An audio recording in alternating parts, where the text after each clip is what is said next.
FC Jats TV iskee tänään kaikkein pyhimpään paikkaan, eli edustusjoukkueen pukuhuoneeseen. Haastateltavana numero 18, Jesse Kenno Junnila.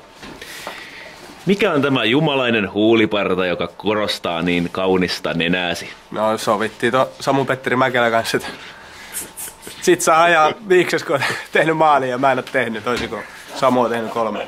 Eli tykkäät luukistasi? Tykkään. Kasvanut aikamoinen tunneside näihin ja tuskin ajan vaikka tekisi. Keskiviikkona Hämeenlinnan Härmä vastassa. Ovatko viikset huurussa matsissa? No on huurus.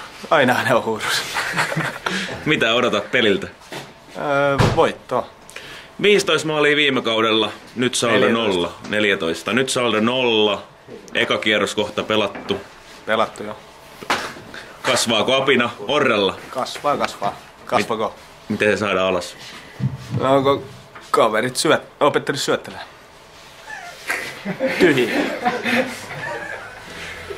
Miten se Laurikainen? Onko sä antanut yhtään passia sun tällä kaudella?